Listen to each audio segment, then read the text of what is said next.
hablar los compañeros del área de riesgos, quienes pues son los que tienen mucha experiencia en estos temas. Las mismas pues van a estar a cargo de la licenciada Aleida Mendoza, Katia Vega, quien es la jefa del área, también el licenciado Oscar Pascual, Héctor Jaén, son pues los que van a compartir en la mañana de hoy esta capacitación denominada Técnicas de Identificación de Riesgos. Sin más preámbulos, pues les cedo la palabra a nuestros expositores en la mañana de hoy. Bienvenidos sean todos y pues están a cargo entonces de los compañeros. Buenos días, mi nombre es Oscar Pascual, del Departamento de Riesgo y trabajo en la Dirección de Supervisión de la Superintendencia de Sujetos No Financieros. Y como ya mencionó la licenciada Liliana, vamos a conversar un poquitico hoy sobre lo que son las técnicas de identificación de riesgos. A ello hemos preparado una presentación que guarda realmente su génesis en lo que son las ISO, la ISO 31000, que pues obedece a técnicas y las mejores prácticas que debe llevar los sujetos financieros y no financieros en orden pues, de identificar riesgos. En el caso de nosotros, son prácticas que se pueden aplicar en la gestión de administración de previsión de blanqueo de capitales y financiamiento de terrorismo. Deme un pequeñito segundo solamente para colgar la presentación.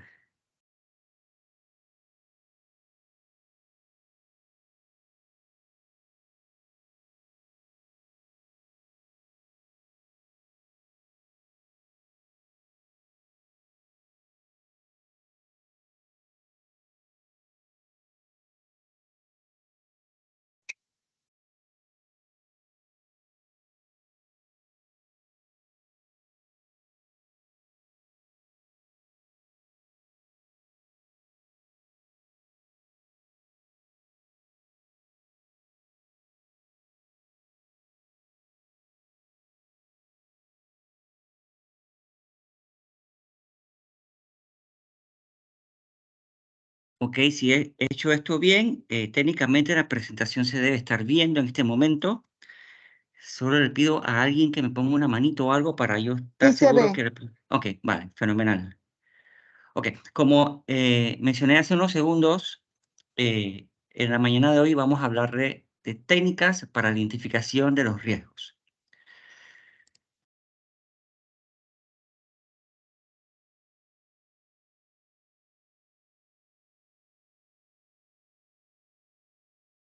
Objetivos, muy sencillo. Queremos orientarle sobre las diferentes técnicas y herramientas que permitan adelantarle a los hechos y descubrir los riesgos a los que puede estar expuesta una organización. Mayormente estas son técnicas que podrán ver como cité hace unos minutos en la ISO 31000 y sus anexos. Yo quería hacer un pequeño paréntesis primero. Nosotros comprendemos perfectamente que no todos los sujetos obligados no financieros tienen el mismo tamaño, tienen la misma estructura, el mismo organigrama. ¿Qué quiero decir con esto? Que quizá no todos tengan un departamento de riesgo, o quizá no todos tengan un departamento de auditoría interna, un departamento de control interno.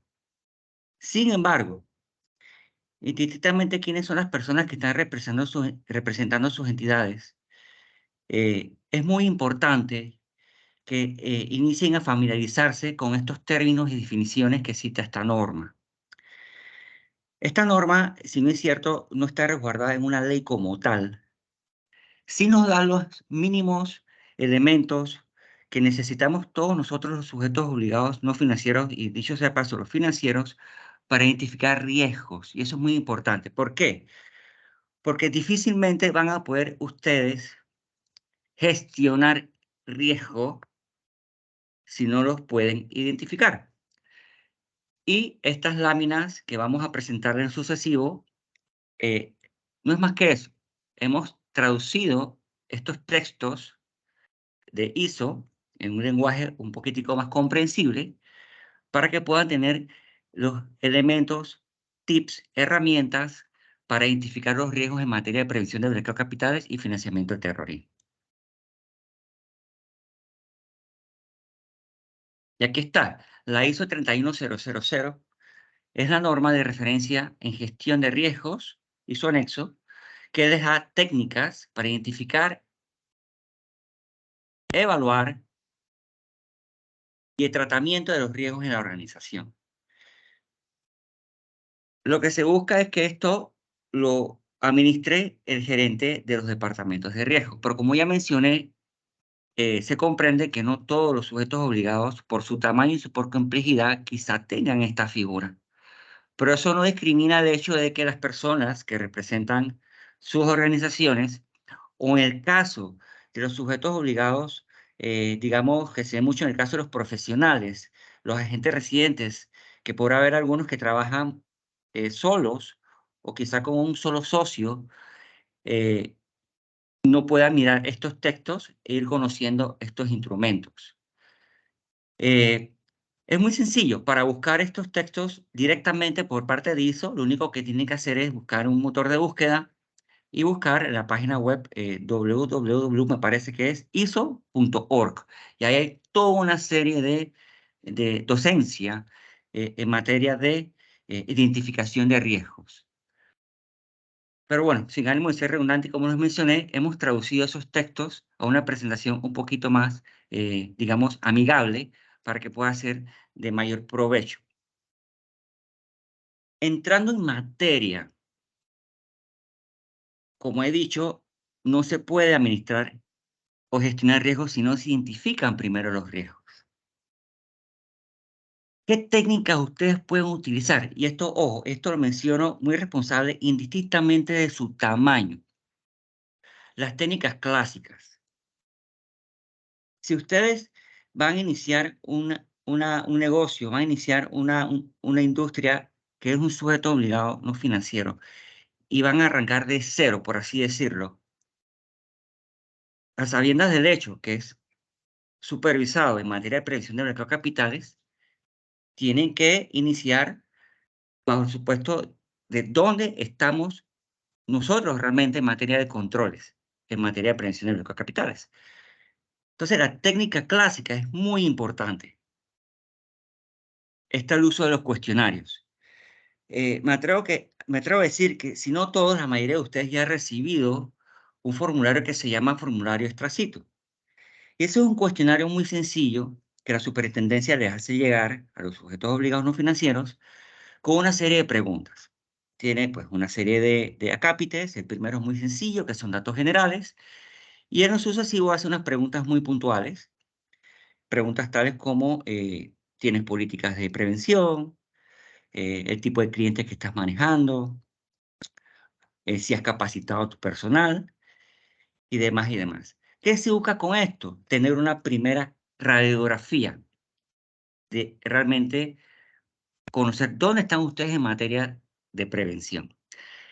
En este sentido, ustedes por cuenta propia también pueden desarrollar cuestionarios, o bien pueden utilizar los cuestionarios que les hace llegar la superintendencia para que tengan esa primera vista, esa primera radiografía de realmente conocer realmente dónde ustedes se encuentran.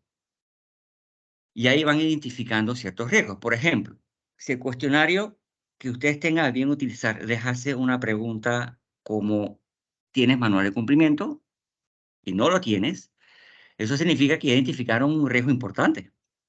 Identificaron que tienen un riesgo que hay que mitigar. Y la causal de no tener un manual de prevención y no tener políticas de prevención es catastrófica, porque entonces están en un escenario de mucha vulnerabilidad ante las amenazas en lo que es el blanqueo de capitales y financiamiento de terrorismo. Eso es una técnica clásica, el uso de cuestionarios, entrevistas. Es muy importante, y ojo, esto siempre va ligado al tamaño y complejidad de ustedes, que hagan entrevistas con su personal. ¿quién mejor que el área de negocios, por así decirlo, para identificar riesgos? Yo recuerdo hace años atrás, yo vengo de la banca realmente, cuando queríamos establecer políticas y procedimientos en los diversos departamentos de control, de auditoría, de cumplimiento y demás, nos sentábamos con el área de negocios, porque son ellos los que tienen el contacto con el cliente y son ellos los que pueden palpar en primera instancia riesgos en materia de prevención de blanqueo de capitales. De hecho, las áreas de negocio, y esto no es únicamente en el sector financiero, sino también en el sector no financiero, son consideradas la primera línea de defensa. ¿Y por qué primera línea de defensa? Porque son los que tienen el contacto cotidiano, el contacto físico con el cliente. Entonces pueden también hacer entrevistas con su personal de negocios para ir entendiendo qué riesgos ellos van percibiendo en el día a día. Obviamente, que guarde íntima relación a aspectos relativos a prevención de blanqueo de capitales y financiamiento de terrorismo. Normas, acuerdos y resoluciones. Esto lo coloca un poquitito más sencillo. ¿Qué se puede hacer en este caso cuando ustedes están empezando en el negocio? O vaya, ya están trabajando en estos temas, pero todavía no gozan de algún manual robusto o no gozan de todos los controles. Tienen que asesorarse e investigar. Pueden utilizar la propia página de la Superintendencia de Sujetos Obligados No Financieros, extraer las normas, los acuerdos, resoluciones, ir haciendo un cotejo de qué disposición de esta superintendencia estamos en entero cumplimiento y cuáles no. Y ahí entonces van identificando eh, posibles riesgos en que ustedes se vean involucrados. Hay un riesgo aquí importante de sanción o de incumplimiento, una posible multa.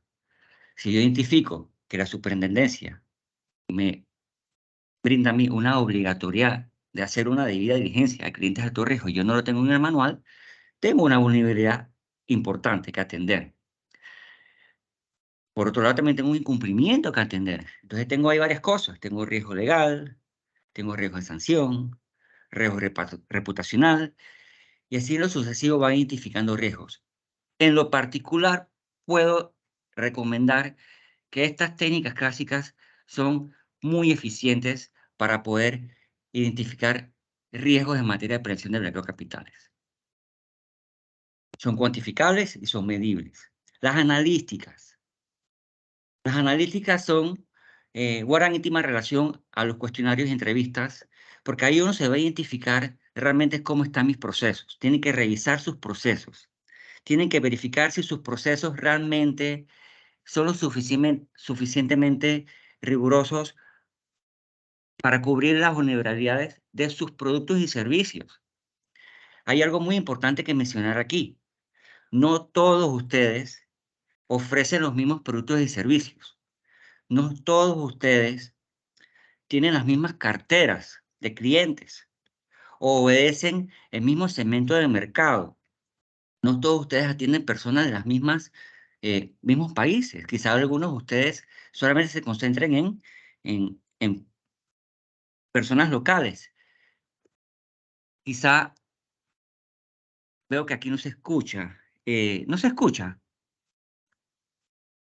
Sí se escucha, señor Oscar. Es que hay un mensaje de alguien que dice que no se escucha. Bueno, Yo le contesté que sí se escuchaba. vale, fenómeno.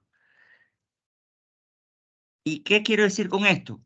Que los procesos, las políticas y procedimientos que ustedes tengan a bien utilizar, tienen que guardar sinergia a lo que ustedes hacen, al segmento de mercado que ustedes están trabajando. Les voy a dar un ejemplo. No sirve de mucho tener una política de materia de riesgo geográfico que me indique todos los riesgos y todos los temas políticos, económicos de un determinado país si yo en mi cartera de clientes no trabajo con nadie de ese país.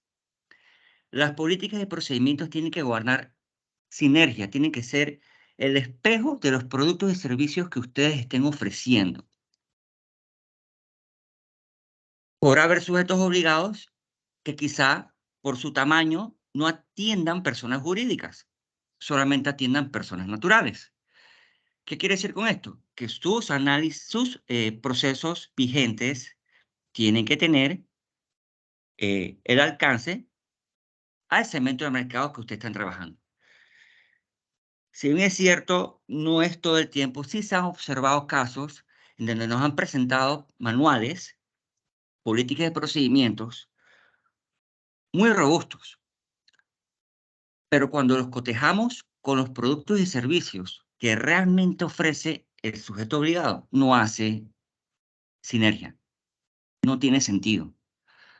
Entonces es muy importante que cuando ejerzan las técnicas de identificación de riesgos analíticas, hagan estos estudios. Realmente se hagan la pregunta si sus políticas y procedimientos son consonos con la realidad de ustedes. Es verdad que ustedes pueden optar por servicios de empresas de cumplimiento o pueden quizá tomar ideas de los manuales de cumplimiento de algún homólogo o de algún otro sujeto obligado. Eso no tiene nada malo. De hecho, muchos lo hacen. Eh, Sin embargo, hay que asegurarse que esas prácticas o esas políticas y procedimientos realmente sean funcionales. Si no lo son, entonces van emergiendo una serie miscelánea de riesgos. Los análisis corporativos. ¿Qué está haciendo la competencia? Yo les puedo decir de una manera muy responsable que no tiene nada pecaminoso. Preguntarle a sus colegas, a sus homólogos, qué están haciendo en materia de prevención de blanqueo de capitales. Yo me recuerdo claramente por allá por el año 2005, aproximadamente, cuando sale el acuerdo de prevención de blanqueo de capitales de día de diligencia para la banca.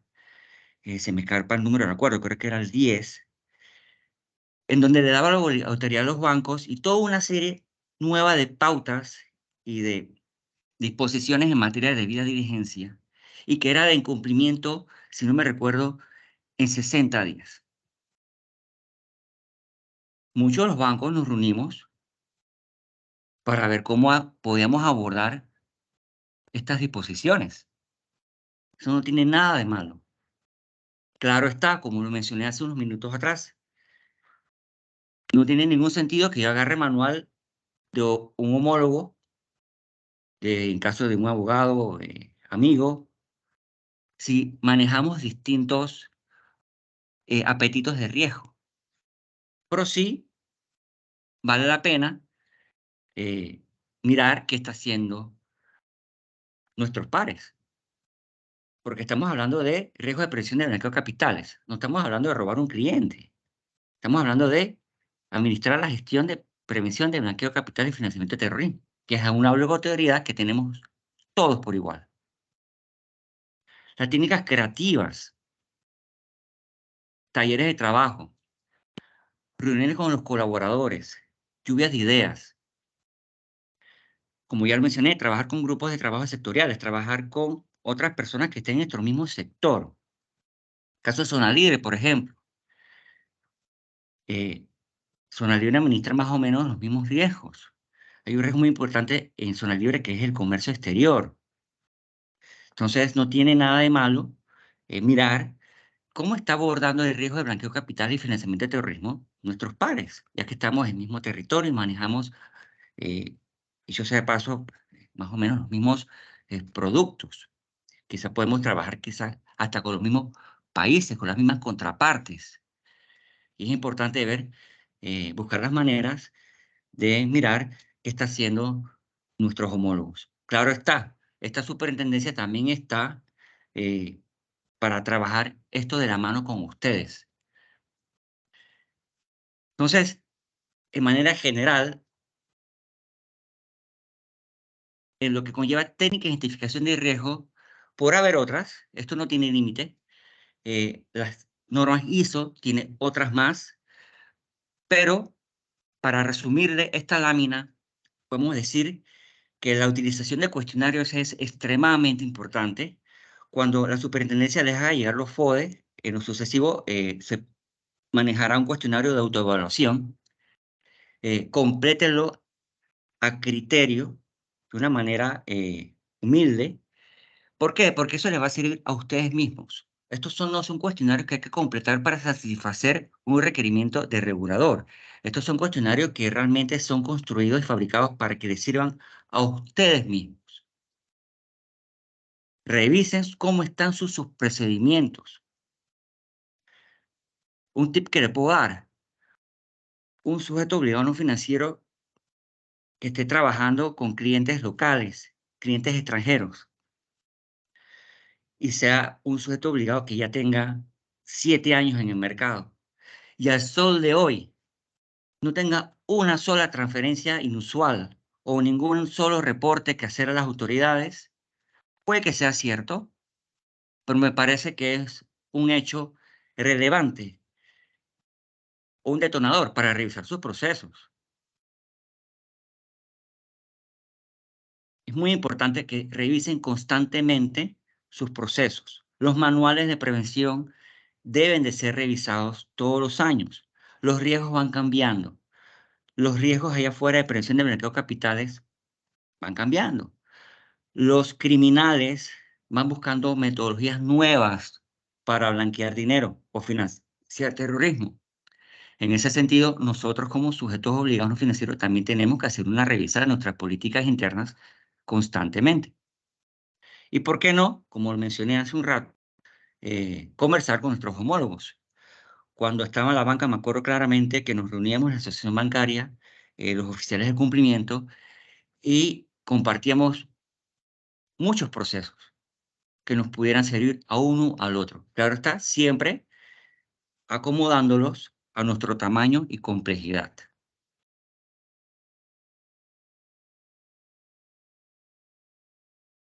Lluvia de ideas. Conversé esto hace unos segundos, pero bueno, dándole una definición y siguiendo lo que nos hablan las ISO. Es un proceso que se lleva a cabo de manera grupal para generar ideas innovadoras en un ambiente fuera de lo tradicional. Es interactivo y no estructurado. Esto es muy importante. No todos tenemos la razón. El hecho de que tengamos a una persona como enlace de cumplimiento o un oficial de cumplimiento no significa que en esa persona va a reposar toda la responsabilidad en materia de gestión de prevención de blanqueo de capitales. Yo les puedo decir con conocimiento de causa que esto es una responsabilidad de todos en una entidad. De la primera línea de defensa, como pues una manera de decirlo, que son las áreas de negocio; la segunda línea de defensa, que pueden ser pues, el enlace de cumplimiento, los oficiales de cumplimiento, las personas que trabajan en los departamentos de control, de riesgo, y en las industrias de mayor tamaño, que también tienen departamentos de auditoría interna. Vuelvo y repito, somos muy responsables con esto. Sabemos que no todos tienen el organigrama para tener todos estos departamentos, pero para poder tener una administración de riesgo integral, se necesita tener comunicación entre todos los departamentos.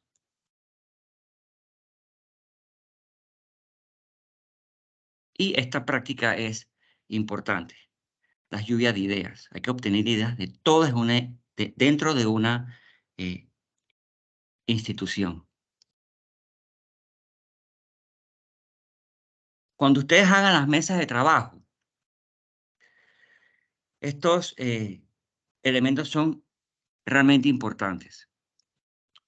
1. Suspender el juicio. Dejar a un lado la crítica. Llegar a acuerdos. Como dice el dicho, las palabras se las lleva el viento. Cualquier consenso que ustedes lleguen con su enlace de cumplimiento, con su oficial de cumplimiento, con las áreas de negocio, es importante que levanten minutas, que levanten las actas como resultado de estas reuniones. Las decisiones en lo que conlleva la administración de blanqueo de capitales no pueden tomarse de manera unilateral. Tienen que tomarse en consenso. No tiene ningún sentido que alguien en su entidad de la noche a la mañana tome la decisión de un día para otro de simplemente no trabajar, digamos, con clientes de un país X. Eso tiene que ser consensuado. Tienen que entender por qué no se va a trabajar con este país. Llegar a un acuerdo. No vamos a trabajar con X o Y país porque no tengo el conocimiento político, económico, no conozco los riesgos en materia de blanqueo de capitales de este determinado país. Nunca he trabajado con un cliente de este país. Por ahora siento que no tengo los controles para trabajar con clientes de este país y eso se hace en consenso. Recuerden que ustedes tienen también la facultad de establecer políticas y procedimientos, como cité en la primera lámina. No necesariamente hay que hacer únicamente y exclusivamente lo que dice la ley. Ustedes tienen las facultades para establecer sus apetitos de riesgo, hasta dónde quieren ustedes llegar. Y eso se logra con acuerdos, acuerdos dentro de sus organizaciones. Pensar libremente. No te limites a transmitir una idea. Es más fácil perfeccionar una idea que emitir una nueva. Una frase pues de Alex Osborne, que es uno de los grandes autores en materia de riesgo. La cantidad es importante. A mayor número de ideas, será mucho más fácil elegir entre ellas. Se pueden complementar unas con otras y obtener un resultado ganador. Lo que quiero decir con esta lámina, y para darles, digamos, una recomendación, es eso. Reúnanse con su personal o para aquellos, y soy bien responsable con esto, que están trabajando de manera independiente con sus homólogos. El hecho de que ustedes estén trabajando, y esto se ve mucho con los contadores públicos autorizados que ejercen funciones supervisadas, con los abogados independientes, con los brokers de bienes y raíces independientes, nos podrán decir, pero si yo estoy solo, eso no es una limitante. Pueden llamarnos a nosotros, hacer las consultas, o bien pueden reunirse con sus homólogos para ver qué están haciendo, a qué acuerdos ellos han llegado. De manera muy personal les puedo decir que para poder atender clientes locales, clientes extranjeros, clientes PEPs, clientes de alto riesgo, clientes de toda una diversidad de países, hay que tener controles. No quiero decir con esto que no van a trabajar, pero lo lógico es que se empiece de menos a más. Si no tienen el músculo, no tienen la infraestructura, no tienen los controles para trabajar con determinado tipo de clientes, lo propio es que empiecen a trabajar con los clientes de los cuales ustedes consideren que sí tienen controles. Y esto se llega con acuerdos. Entendemos perfectamente que hay que hacer negocios y que la situación económica no es la mejor. Pero es más costoso caer en una sanción que no trabajar con un cliente bajo el hecho de que no tenían los controles para poder administrar semejante riesgo.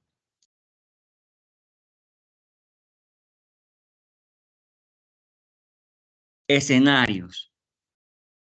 Esto es muy importante. Esto tiene que ver con la amenaza y la vulnerabilidad. Para aterrizar y darles o resumirles de manera general cuál es la mayor amenaza de ustedes. Es que personas o grupo de personas los utilicen a ustedes como sujetos obligados no financieros, utilizan sus productos, utilizan sus servicios para lavar dinero o para financiar el terrorismo. Esa es la mayor amenaza. Y es por ello que tiene que aprender a identificar los escenarios. ¿Qué amenazas existentes tenemos nosotros como sujetos obligados? La general es esa, que utilicen su empresa, su industria, su oficina, su servicio, su producto para lavar dinero o financiar terrorismo. Lamentablemente, y no lo decimos nosotros, esto lo dicen los textos, la gestión de acción financiera internacional, incluso los hechos precedentes, los servicios financieros en la República de Panamá y los servicios que ustedes ofrecen, se ha comprobado que son vulnerables para blanqueo de capitales y financiamiento de terrorismo. Nos han hecho muchas preguntas. En el caso, por ejemplo, de un estudiante de Derecho, me hizo una consulta muy curiosa y me decía, yo únicamente presto el servicio estoy trabajando en una firma que presta servicio de sociedades. Ahí no hay plata, no hay dinero. ¿Cómo así que se daba plata por ahí? La amenaza está en la utilización del servicio que prestas. Tiene que tener una vista amplia. Quizá no estás manejando dinero o fuertes sumas de dinero. Sin embargo,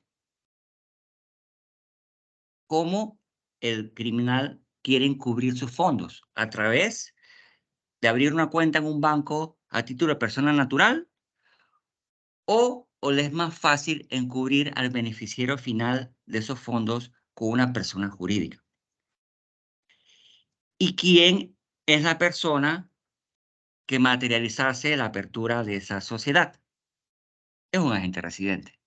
Entonces él está en una constante amenaza de recibir a ese cliente, o mejor digámoslo, a ese criminal disfrazado de cliente que quiere comprar una sociedad para entonces ir a un banco, iniciar todo este proceso de blanqueo de capitales a través de la sociedad. Y es por eso que hay que entender muy bien dónde están mis amenazas y las vulnerabilidades.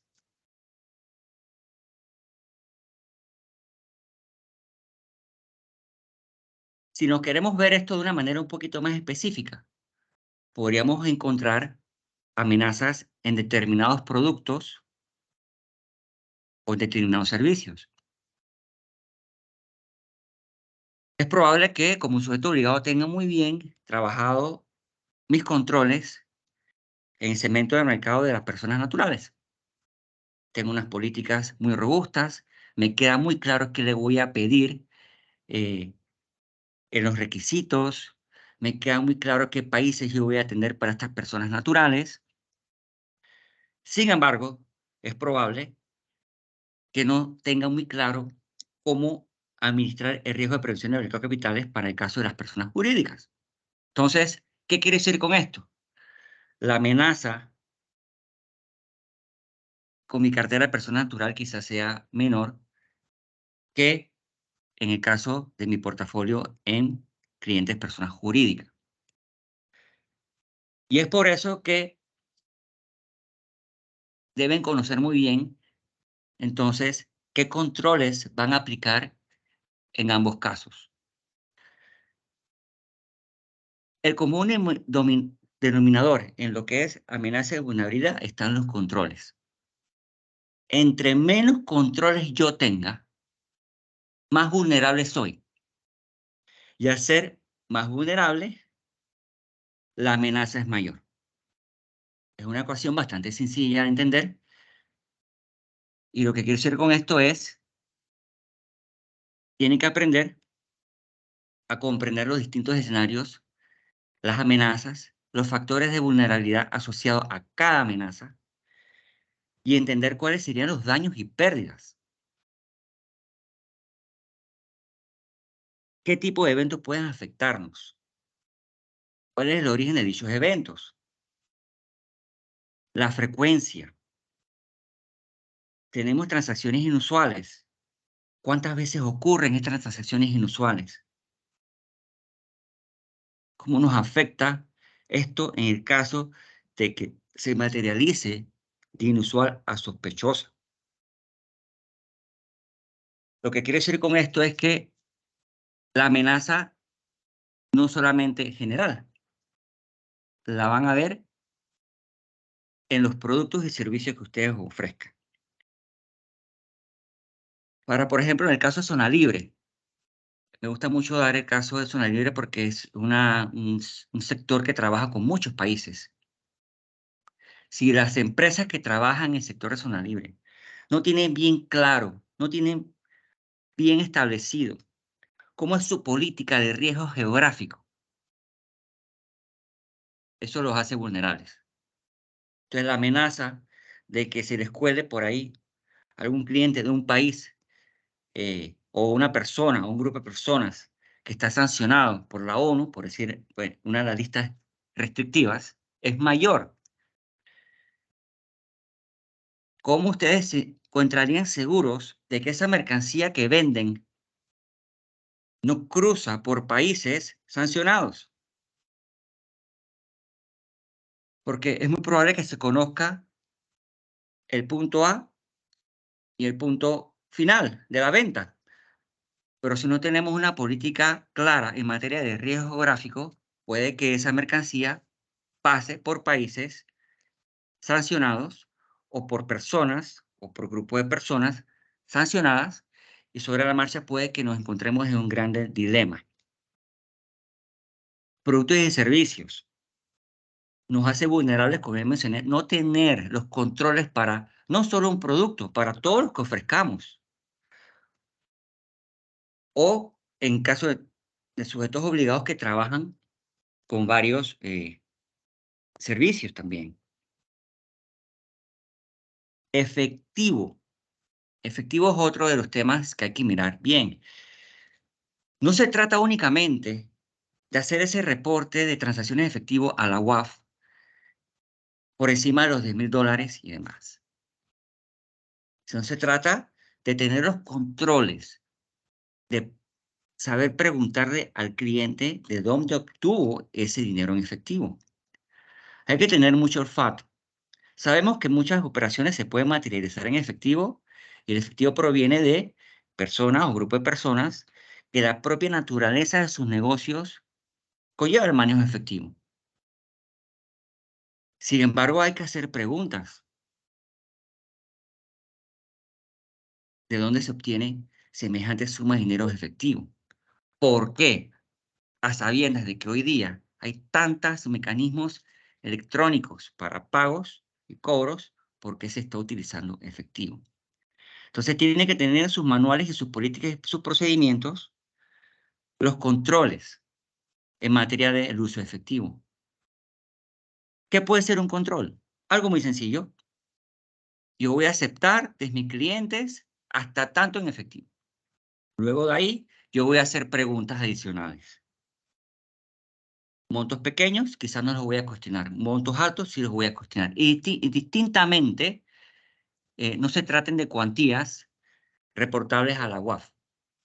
Pueden ser cuantías menores. Recuérdense, y esto siempre lo repito, que no es necesario aferrarse únicamente a las normas y leyes. Ustedes pueden crear sus propias políticas y procedimientos, en donde van a establecer su apetito de riesgo, hasta dónde ustedes quieren llegar, hasta dónde ustedes se sienten cómodos. Otro ejemplo de una vulnerabilidad muy interesante, en el caso de las personas jurídicas, cuando tienen clientes personas jurídicas, ¿saben identificar al beneficiario final? ¿Qué ocurriría en el escenario que llegue una sociedad anónima en donde el beneficiario final de esa sociedad es otra sociedad y donde el beneficiario final de esa segunda sociedad es otra sociedad? Y hay tres niveles. Hay entidades que el solo hecho de tener un cliente jurídico en donde hay tres capas hasta llegar al beneficiario final persona natural, lo convierte automáticamente en un cliente de alto riesgo. Ojo, eso no está en una norma, eso es una política interna de X entidades. ¿Qué ocurriría si llega una empresa que cotiza en bolsa? Ok, las normas sí nos dicen que las empresas que cotizan en bolsa eh, no hay que llegar al beneficiario final como tal. Sin embargo, eso no le exime a ustedes de identificar al gobierno corporativo de esa empresa. Y van a tener que buscar en las listas de control y hacer una pequeña diligencia de ese gerente general o esa persona que representa los intereses de esa organización, porque siempre va a haber una persona natural detrás de las empresas. A título de persona beneficiario final, en el caso de las empresas que cotizan en bolsa, están las personas que representan un gobierno corporativo, el gerente general, los directores, y en el caso de las personas jurídicas, en donde el cuerpo accionario está extremadamente diluido, podrá haber personas que ejerzan control.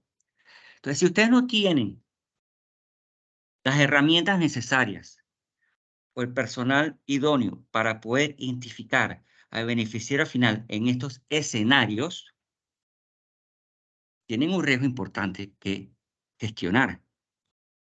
Entonces eso lo hace más vulnerables a que se cuele por ahí un cliente persona jurídica en donde ustedes quizás no lleguen al beneficiario final y resulta ser, que ojalá no sea así, que es un beneficiario final posible criminal o posible blanqueador de dinero o financiador del terrorismo.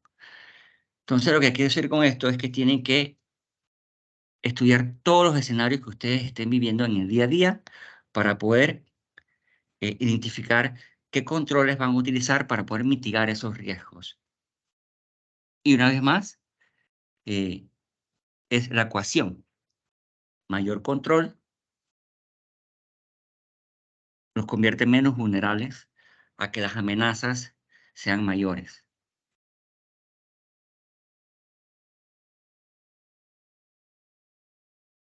La ISO también nos habla mucho de estos instrumentos que podemos utilizar a la hora de elaborar o identificar, perdón, mejor dicho, los riesgos. ¿Qué pasaría si?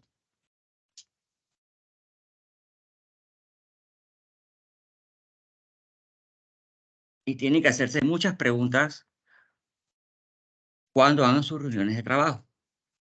¿Qué pasaría si, un ejemplo hipotético, si tengo en el lobby, en mi oficina, un cliente de un determinado país que nunca ha atendido? ¿Qué pasaría si eso ocurre? ¿Tienen una política, un procedimiento para atender ese escenario?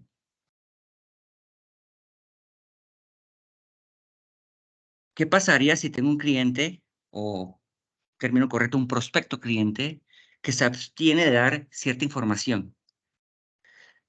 Tengo en mis políticas de procedimiento alguna guía de qué hacer en ese momento, en ese escenario. Le abro la cuenta, inicio la relación contractual, comercial, o no.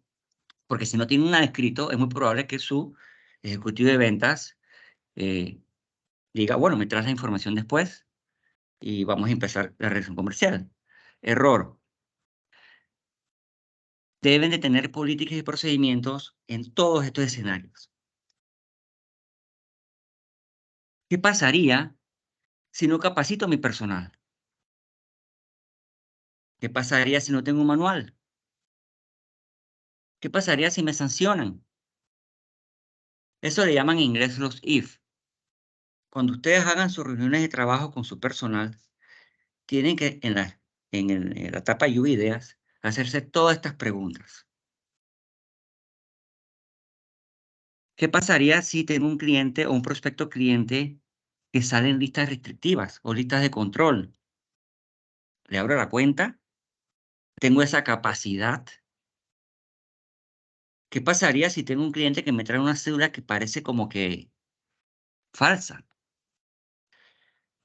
Y son cualquier cantidad de escenarios que ustedes se van a enfrentar en el día a día, de las cuales tienen que estar preparados para enfrentar.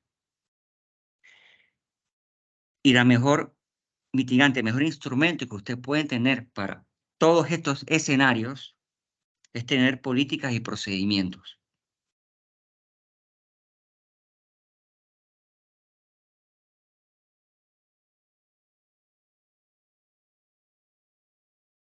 De mi parte, voy a concluir por ahora. Las siguientes láminas las va a compartir la licenciada Leida. Pues no estoy escuchando. Y pues prácticamente al final de la presentación voy a volver a intervenir con lo que son los factores de riesgo. Para ir cumpliendo con el Gracias. tiempo, le paso la palabra a la licenciada Leida. Gracias, señor Oscar. Muy buenos días a todos. Un placer saludarles. Aleida Mendoza, de igual manera del Departamento de Riesgo de la Superintendencia de Sujetos No Financieros. Estoy pues en esta ocasión abordando el tema sobre la identificación de los riesgos. Sabemos pues que en este mundo de los riesgos, dando una pequeña introducción de eventos de riesgo, tenemos una cantidad de información, la cual muchas veces pues nos hace tratar de enfocar, esforzarnos en enfocar bien, adecuadamente los esfuerzos en donde debe ser. Muy bien lo ha explicado el señor Oscar. Existen pues diversas técnicas para realizar esta primera etapa, que es la identificación de los riesgos, que es con lo que inicia una adecuada evaluación de riesgo de lavado de activos, que en este caso estamos abordando. Las mismas que también podemos usar para evaluar otro tipo de riesgos, como son el riesgo operacional, el riesgo estratégico, el riesgo reputacional, el riesgo legal. Podemos pues también abordarlos con estas técnicas de identificación de riesgo. Tenemos la siguiente técnica, que es los 5 porqués o espina de pescado, donde buscamos saber la causa raíz de un determinado evento. Esta técnica se utiliza comúnmente cuando ya ha sucedido el evento para analizar el por qué sucedió, cuáles fueron esas causas. Entonces vamos analizándolo y pues sacamos ya el plan de acción o el control o procedimiento que nos ayuda pues a mitigar este evento de riesgo. También podemos usarlo en el momento de la prevención, ¿cómo no? Por supuesto que podemos anticiparnos a esos eventos o posibles eventos de riesgo que puedan suceder y analizarlos con esta técnica. Es una herramienta muy utilizada, es una de las más comunes que vemos. ¿Cuál es? ¿En qué consiste? El primer paso es plantear cuál es el problema que vivimos o que podemos afrontar. Modelo que busca llegar a la causa raíz del riesgo o de la situación que se está analizando. En el paso número 2, ¿por qué sucede esto? Ayudar a identificar dónde se está originando el problema. En esta etapa es importante analizar cuál fue la etapa en la cual se dio este evento de riesgo, cuáles fueron las fallas, cuáles fueron la falta de los errores, porque existe también pues deficiencias o debilidades.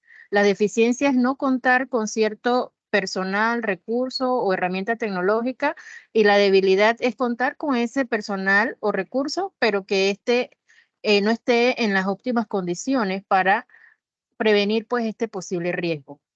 ¿Qué hizo que esto se generara? Sirve para estructurar debates grupales sobre las posibles causas planteadas. Si ya se ha generado el evento, pues nosotros debemos reunir a las partes involucradas o a las partes relacionadas para conversar sobre la situación que se dio y ver en qué fase pues se vio la falla.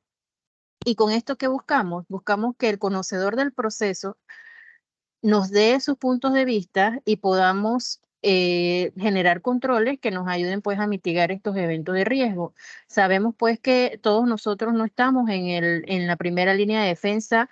Muchas veces somos oficiales de cumplimiento o personas de enlace que estamos pues ya de segunda o tercera línea de defensa y no conocemos exactamente el proceso que atraviesa el negocio. Si somos una empresa pues bien estructurada o grande, por decirlo así. Si somos pequeñas empresas o quizás una persona natural, pues sabemos que sí estamos al tanto de todo. Así que de esa forma podríamos identificar más rápidamente los riesgos, pero en estructuras complejas de empresas, hay que realizar estas entrevistas, estas reuniones con la primera línea de defensa para enterarse del proceso en sí, en qué consiste y recibir pues estas oportunidades de mejora. ¿Cuál es la raíz del riesgo? Su principal objetivo es llegar al fondo del riesgo específico, o sea, ¿qué lo generó? Ir pues de lleno a esa causa raíz. Una vez respondas las preguntas anteriores planteadas, se deben descartar las respuestas más inmediatas y superficiales. Como bien lo ha venido mencionando el licenciado Pascual, ninguna idea es mala, ninguna propuesta que reciban es negativa. Es mejor escucharlas todas y luego reutilizar algunas para fortalecer un proceso o un control que nos ayude a prevenir ese evento de riesgo. En la siguiente lámina tenemos el análisis preliminar del riesgo. Es un análisis cualitativo. Es un instrumento de ayuda para revelar aquellos aspectos que a veces pasan desapercibidos en los sistemas ya existentes. Se utiliza mucho en la gestión de seguridad y salud en el trabajo, pero también la podemos utilizar en todo tipo de riesgo, ¿no? Para identificar todo tipo de riesgo. Identificar todas las actividades que forman parte de un proyecto o proceso para reconocer los posibles problemas que se puedan enfrentar en cada fase. Cuanto más probable sea un riesgo, más graves sus consecuencias. Mayor atención se les debe dar. Con esos criterios, los riesgos se clasifican en bajos, medios y altos. Y aquí les recomendamos una pequeña matriz que consiste en tener pues un tipo plantilla que permite registrar cada evento de riesgo, dar sus descripciones, indicadores cuantitativos y llevar pues también los cualitativos de la forma en cómo se comportó este evento. La primera columna podemos leer que dice describir los riesgos que se identificaron. En cualquier proceso, recordemos que la identificación de los riesgos no es general para toda la organización. Los eventos se identifican de acuerdo a cada proceso. Si es un proceso de negocio, si es un proceso administrativo, si es un proceso comercial, tenemos pues diferentes tipos de procesos dentro de nuestras gestiones y para cada tipo de proceso debemos generar estas plantillas que son unas herramientas que nos funcionan para identificar estos riesgos, medir las posibles causas, listar las consecuencias, ver la frecuencia del riesgo. Periódicamente lo pueden poner si se me materializó anualmente, si se materializa mensualmente, si es pues diario o semanal. Allí le pueden poner una frecuencia y el impacto de este riesgo. ¿En qué incurre este riesgo? ¿En qué daño o pérdida me ocasiona el haberse materializado este evento de riesgo? Es una pequeña matriz que busca, primero que nada, identificar en esta primera fase. Recordemos que en la evaluación de riesgos existen varias etapas. En este momento estamos tratando sobre la primera etapa, que es la identificación. Sabemos que después viene la descripción, la ubicación, dónde ocurrió, la cronología y el monitoreo también de estos riesgos, pero para que podamos estar en contexto, pues estamos en una primera etapa, que es la identificación de los riesgos. Con esta identificación, pues tenemos esta plantilla que le podemos pues recomendar que pueden aplicar y les ayudará a llevar como esa bitácora de eventos y luego pues poderlo gestionar adecuadamente.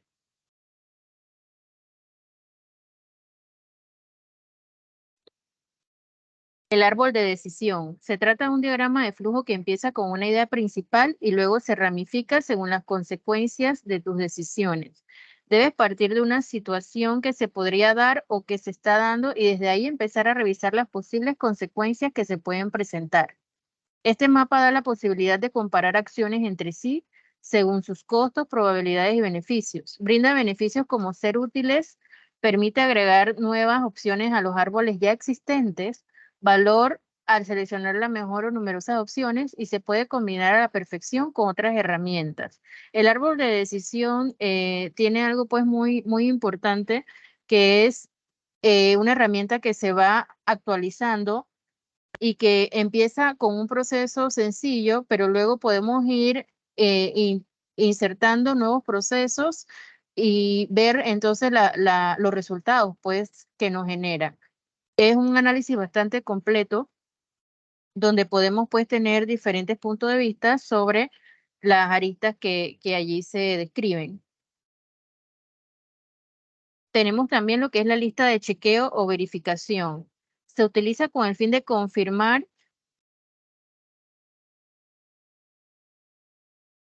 las medidas preventivas de los procesos de análisis y riesgos que están siendo adoptadas. Esta técnica consiste en hacer una lista con todos los riesgos que se han identificado y sus recomendaciones de prevención correspondientes y a su vez agregar un ítem que permita añadir información sobre las tareas que ya fueron hechas.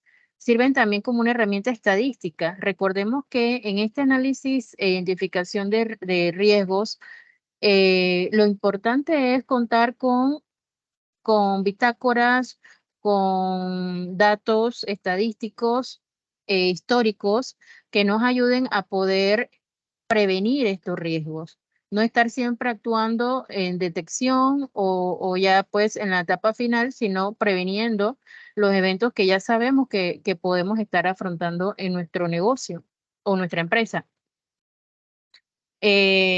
Permiten almacenar datos obtenidos de tal forma que sirvan para compararse en el futuro con las mediciones realizadas y ayuda a la toma de decisiones. Sabemos que algunas de las causas que pueden ocasionarnos pues algún evento de riesgo son omisión o aplicación indebida de alguna norma, carencia de valores o principios empresariales en temas de prevención, la falta de habilidad de políticas para prevenir, la inadecuación dolosa culposa de funcionarios, empleados, corresponsales, proveedores de las partes relacionadas. Los eventos de riesgo no solo vienen internamente, sino tenemos una situación externa que nos pone en riesgo al realizar, pues, con la contraparte, los negocios, las partes relacionadas, como los proveedores, diferencias normativas entre sectores económicos y entre los países, como bien le ha conversado el licenciado Pascual, en cuanto al riesgo de país, el riesgo geográfico nos representa una gran amenaza que muchas veces pues pasamos desapercibida o no le damos la atención debida y sí son riesgos latentes que se encuentran, ¿no? En cuanto a este tema. También tenemos por acá las entrevistas estructuradas o las semiestructuradas. En una entrevista estructurada son entrevistados individuales. Se le hace una serie de preguntas preparadas, tomadas de una hoja guía que lo anima a visualizar una situación desde una perspectiva diferente. Generalmente se usan cuando el sistema ya está implementado en una etapa de madurez. Estas entrevistas en el tema de la identificación de riesgo básicamente deben ser con las personas dueñas del proceso para que generen pues los resultados adecuados. Hacerle pues una serie de preguntas desde un enfoque basado en riesgo para llevar a esa persona dueña del proceso a que identifique los riesgos que pueden darse dentro de su proceso. La semiestructurada se trabaja con preguntas abiertas, sin un orden preestablecido, adquiriendo características de conversación, o sea, algo más informal, de una manera libre que no represente un cuestionario ni un tipo de encuesta, sino una conversación donde se pretende escuchar la parte involucrada en el proceso y tomar nota por parte pues del que está realizando la entrevista para luego documentarlo. En la estructurada pues ya sí se puede hacer a través de cuestionarios, encuestas de form, donde se le hacen cierto tipo de preguntas con la idea pues de identificar vulnerabilidades, amenazas. Tenemos también la aplicación práctica en nuestro entorno. El proceso de gestión de riesgo puede aplicarse a nivel estratégico y en toda la organización, pero también puede aplicarse a proyectos, productos y procesos como lo hemos venido viendo.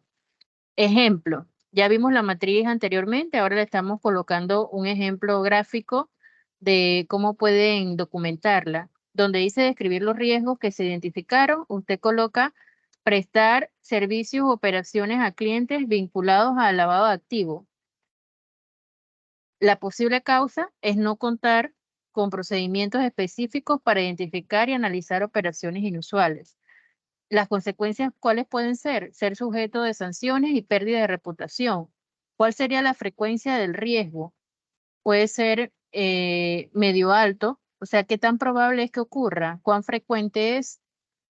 Usted puede establecer con una tabla de evaluación y le coloca, bueno, si me sucede mensualmente es alto, si me sucede anualmente es bajo, y de esa forma le va dando este valor cuantitativo a todas estas variables que ya han identificado en una primera etapa. Y el impacto del riesgo. Si ese impacto, si se llega a materializar esto de prestar servicio o darle pues servicio a un cliente vinculado al lavado de activo, ¿cuál es mi impacto? ¿Sería una sanción por parte del regulador? ¿Sería una pérdida de imagen? ¿Sería un riesgo legal? Entonces, allí le vamos dando esos valores a todos estos impactos y vamos colocando ya cuantitativamente un valor para tener pues una correcta plantilla, por llamarla así, de identificación de riesgos. Los riesgos son múltiples y variados, como lo hemos venido viendo, y es bueno siempre documentarlo, porque lo que no se documenta no se puede medir y lo que no se mide no se puede controlar. Así que lo mejor es llevar siempre como esa bitácora, ya sea desde nuestra posición de oficiales de cumplimiento, de persona enlace, o desde como persona natural, dueña de nuestro propio negocio, y realizando pues esta práctica de documentar todos los eventos posibles e irlos midiendo, y eso nos ayuda a estar mejor preparados ante alguna situación y poder levantar políticas y procedimientos adecuados a nuestra naturaleza y a nuestros eventos pues de riesgo. Siempre recordando que existe pues en esta primera fase las causas, buscando de dónde vienen, cuáles son esos 4 principales grupos de dónde nos pueden llegar esos eventos de riesgo. Los clientes usuarios, cuando nos enfocamos en esa rama o en esa familia de riesgo, decimos, bueno, de los clientes o usuarios, ¿qué eventos de riesgo puedo identificar? ¿Cuáles son? También vemos acerca de los productos y servicios que ofrecemos, qué productos y servicios estoy ofreciendo que me hacen vulnerable o pueden ser utilizados por estas personas con un fin delictivo. ¿De qué manera pueden usar mi producto o servicio para su fin, para materializar pues su objetivo? Los canales de distribución, que son los puntos de atención al usuario por medios electrónicos o presenciales. ¿Cómo brindo mi servicio? ¿Virtual, presencial? ¿Qué riesgos hay en que sea virtual? ¿Cómo voy a mitigar esos riesgos? ¿Cómo voy a evaluarlo? Tenemos también el tema de las jurisdicciones o sitios o zonas donde se realiza la operación. Si estoy tratando, como bien dijimos, con jurisdicciones pues en el extranjero, diferentes, ¿no? Tengo que tener las medidas adecuadas y tenerlos bien identificados, saber cuáles pueden ser las posibles causas de eventos que se me materialicen, cuáles serían las consecuencias y de esta manera pues ir controlándolo. Tenemos riesgos también asociados a los accionistas. Muchas veces los directivos, los accionistas o los dueños pues pueden estar involucrados en otros negocios, socios de otros negocios y no hacen un riesgo de contagio, nos contagian, ¿no? Por medio de estas relaciones que ellos puedan estar realizando con otras empresas donde también son dueños. Entonces, tenerlo también en el panorama, ¿no? Funcionarios y empleados. Cuando tengo funcionarios y empleados que no están alineados, que no están bien concientizados sobre la cultura de prevenir el blanqueo de capitales, puedo estar teniendo un riesgo por omisión o por doloso, ¿no? Porque quieren hacerlo o porque no saben que podía pasar algo en ese proceso que ellos están llevando. Así que hay que tenerlos pues bien capacitados y estar bien anuentes sobre estos temas de fraude interno como tanto fraude externo. Proveedores de insumos. A través de los proveedores también se materializan riesgos, también tenemos consecuencias, así que ver de acuerdo en base a los proveedores con quién estoy trabajando, esa persona, cómo me está realizando esos pagos o esa empresa, de dónde saca sus insumos, si me está dando productos de limpieza, tiene las licencias adecuadas para estar proveyendo este tipo de productos, tantas cosas que podemos ir evaluando y haciéndonos pues esa introspección como empresa de con quién estoy realmente haciendo negocio y cuáles son mis partes relacionadas. El proceso operativo en sí genera riesgos. Tenemos pues los riesgos operativos y que son pues básicamente de la persona que realiza el proceso, también se pueden evaluar. Y bien, estos serían como las principales fuentes generadoras de eventos de riesgo, las cuales podemos empezar por allí y ir desarrollando pues nuestra aplicación práctica de la identificación de los riesgos. Bueno, ya para finalizar, el licenciado Pascual va a estar con ustedes. Gracias por la atención.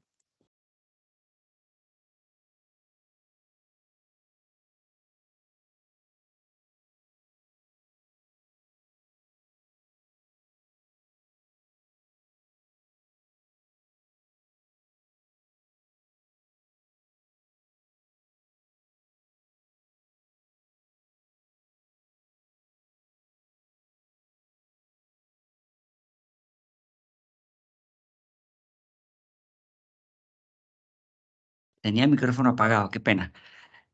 Para continuar con la presentación, vamos a concluir con esta lámina en donde queremos resumir en lo que conlleva la gestión y administración de blanqueo de capitales, realmente en donde nosotros nos queremos concentrar. Las primeras láminas que ya le dimos al inicio de esta presentación les daban a ustedes unas herramientas, unos tips, unos indicadores, unas recomendaciones de un conjunto de temas que pueden también utilizar para identificar los riesgos. Sin embargo, son solo herramientas. Como ya explicó la señora Leida, en otros casos, como el caso, digamos, sector financiero, tiene que medir riesgos de otra índole, liquidez, mercadeo, de mercado, perdón, de crédito. Nosotros tenemos que enfocarnos en este momento en el riesgo de blanqueo de capitales. Para ello necesitamos enfocarnos en 5 factores muy fundamentales. Uno es el factor de clientes. A la hora que hagamos las matrices de riesgo y les demos algunos pesos ponderadores, como mencionó la señora Leida en la lámina anterior, unas puntuaciones, tenemos que, en consenso, llegar a diversas calificaciones. Por ejemplo, el caso del cliente persona natural, es solo una idea, podrá representar un menor peso en materia de riesgo que una persona jurídica. Factor de riesgo cliente.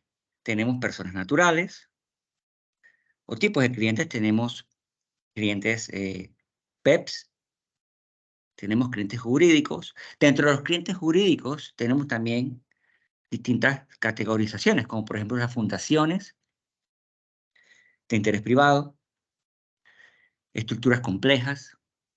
Entonces, cuando vayan a hacer sus matrices y vayan a establecer pesos ponderadores en materia de riesgo, pueden utilizar esto como guía. ¿Qué ustedes consideran que pesa más en materia de riesgo, en lo que conlleva el factor de riesgo cliente? No quiere decir con esto que una persona natural es menor riesgo que una persona jurídica, porque puede que ocurra el hecho, y hay que fijarse en todos estos elementos, de que esa persona natural sea una persona que nace y opera, y ejerce sus funciones en un país de alto riesgo. Entonces, van cambiando los escenarios. Evidentemente, de una manera muy práctica de decirlo, un cliente, persona natural, panameño, asalariado, evidentemente podrá representar un riesgo menor a una persona natural y sin ánimo de discriminar, ser responsable en eso, de otro país. Entonces es un factor que hay que tener en cuenta y sus distintas variables a la hora de desarrollar sus matrices de riesgo. El caso de los productos y servicios. Perdón, y esto es parte y parte. Los productos y servicios que ofrece el sujeto obligado no financiero, como los productos y servicios que ofrece mi cliente. Eso también hay que mirarlo. Hay servicios que ustedes como sujetos obligados pueden ofrecer que representan menor riesgo que otros. Y de la misma manera puede vivirse con los productos y servicios que ofrecen los clientes. Les voy a dar un ejemplo. A mí me gusta mucho traer ejemplos a la mesa. Clientes que ofrezcan productos de doble uso. ¿Qué es un producto de doble uso? Para los que no lo saben, y no tiene nada malo no saberlo, estos son teorías nuevas. Es un producto que puede ser utilizado para fines ilícitos o para fines lícitos. Sin embargo, son de fácil acceso al consumidor. Un ejemplo, los fertilizantes. Si ustedes tienen un cliente o le van a materializar una compra, una venta, o van a desarrollar una sociedad para un cliente que se encarga de mercadear fertilizantes, ojo con eso. Cuando el fertilizante se mezcla con ciertos derivados del petróleo, se producen bombas, se produce un material explosivo. Dicho sea de paso, si buscan en el internet, les invito a que lo hagan y busquen hechos en donde se han materializado actos terroristas, en donde parte de los insumos que fueron utilizados fueron fertilizantes. Entonces, ¿qué tienen aquí? Tienen un cliente que podrá estar trabajando con insumos de doble uso. ¿Qué conlleva esto? ¿Qué quiere decir con esto? Que el hecho de que ese cliente esté en ese segmento del mercado le daría un mayor riesgo a un cliente de ustedes que quizá está en el mundo, digamos, de venta de zapatos. Entonces, productos y servicios es un factor de riesgo que es de uso obligatorio en sus matrices de riesgo. Es muy importante que ustedes conozcan bien en qué se desenvuelven sus clientes. Caso, por ejemplo, los profesionales, cuando van a crear sociedades para terceros, tienen que conocer muy bien esa persona que hace. No vaya a ocurrir el pecaminoso hecho de que a futuro vendieron una sociedad sobre pretexto de que esa persona les dijo a ustedes online, por teléfono, que vendía zapatos, cuando en realidad la persona no hace nada de eso. Entonces hay que conocer a detalle las actividades, los productos, los servicios que ofrecen sus clientes. En caso de Zona Libre pasa algo muy parecido. En caso de las personas, empresas de Zona Libre que juegan el rol de intermediarios, tienen que conocer muy bien a sus partes. Entonces, cuando hagan sus matrices van a identificar el riesgo cliente, le van a dar ciertas ponderaciones dependiendo del tipo de cliente. Van a identificar los productos y servicios que ofrecen estas personas. Unos llevan mayores riesgos que otros. Y así sucesivamente. Otro factor de riesgo muy importante es el riesgo geográfico. Como ustedes sabrán, hay listas de control y listas restrictivas. Estas listas son donde colocan a las personas que se portan mal. Estas listas podrán ser desarrolladas por organismos o podrán ser desarrolladas por países. Como el caso de Estados Unidos, que pues tiene la famosa lista OFAC, tiene listas pues de corrupción significativa, tiene la FinCEN, por ejemplo. El caso de organismos puede estar el Gafi, obviamente conocido, Transparencia Internacional, que mide índice de percepción de corrupción. ONU, que sí es una lista restrictiva, ahí, si ustedes por alguna razón, dentro de su cartera de clientes, Dios no quiera, les sale a alguna persona que está en estas listas, eso obedece a un congelamiento inmediato de esa relación, un reporte inmediato. Lo que quiero decir con esto es que el riesgo geográfico es extremadamente importante. Tienen que tener los controles, tienen que tener los mecanismos para buscar a todos sus clientes en estos países. El solo hecho de ser una persona que está operando en un país de alto riesgo ya es un detonante para que en esa matriz de riesgo que ustedes vayan a trabajar, el resultado que se quiera buscar es que ese cliente sea de mayor riesgo que otros. Tema de canal y transaccional. las transacciones que los clientes logren a materializar con ustedes. ¿Cómo les paga a los canales? ¿Cómo hace esos pagos? Ese cliente le paga en efectivo, únicamente en efectivo. Transferencias internacionales. Se nos ha dicho que, o se nos ha preguntado, mejor dicho, que si la operación con la cual se materializa una compra, una venta, un servicio, un producto que ustedes tengan a bien vender o servir, es bancarizada, tiene menor riesgo. Siempre repetimos lo mismo. El fundamental hecho de que una operación esté bancarizada no significa que no tengan que hacer una debida diligencia de estas partes. Las debidas diligencias es responsabilidad de ustedes como sujetos obligados no financieros. Si algo llegase a ocurrir con un cliente y ustedes digan, pero ese cliente me pagó a través de un banco, así que ese banco le hizo su debida diligencia. Error. La responsabilidad de la debida diligencia es de ustedes. No pueden respaldarse al 100%. Claro que da cierta tranquilidad que ustedes reciban un pago a través de un cliente, digamos, internacional, de un banco reputado, porque pues podrán decirse, bueno, ese banco hizo la debida diligencia y es un banco reputado. Pero eso no los libre a ustedes de responsabilidad si algo malo pasa. Y ese banco no va a jugar un rol en la fiscalía cuando inicie la investigación. A quienes van a llamar en primera instancia son ustedes. Y es por eso que de los factores de riesgo también la GAFI recomienda que ustedes valoricen, categoricen un riesgo en los métodos de pago que tengan a bien utilizar sus clientes. ¿Qué tiene más riesgo? ¿Transferencia internacional o una transferencia local? ¿Qué tiene más riesgo? ¿El pago efectivo?